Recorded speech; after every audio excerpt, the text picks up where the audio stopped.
Chris, I live in a gigantic mansion, and I need a forklift or some bullshit to move my fish tank. Yeah, he just had his anniversary.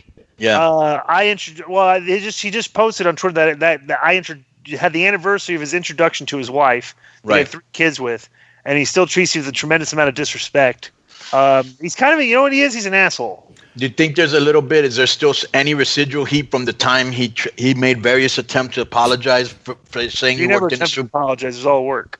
Well, there was one time when he was in Japan and he was about to apologize, and if you remember, the bullet train came by and he wasn't able to apologize. You know, I have the Jericho book here. If you want to revisit that paragraph, Di.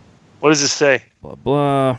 Even though my career was a little shaky, things were looking up personally, and after years of meeting Mrs. Right now, I finally met Mrs. Right. I was eating in a Japanese restaurant that all the boys went to whenever we had a show in Tampa. Scanning the crowd, I saw Disco Inferno talking with a breathtakingly beautiful blonde. I was staring at her when she glanced over and busted me red-handed. When her eyes locked, I was completely enchanted.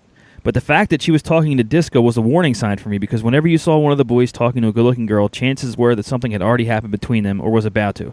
But she was way out of Disco's league, which made me think, how typical. The hottest girls are always attracted to the biggest dweebs. There you have Unbelievable. Can you believe that? I introduced that girl to him, and and that's how he describes that. And he still wrote that in the book.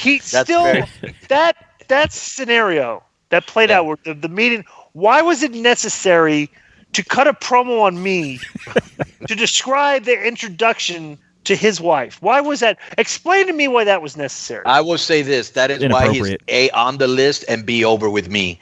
Hall of Famer. Yeah, go ahead. I was going to say, you know what else I like is immediately on the next page as he's introducing himself to the girl and trying to get to know her, Raven tries to swoop in and steal her and take her to the dollhouse. So that's also a That's 1,000%. I'm sure that did happen.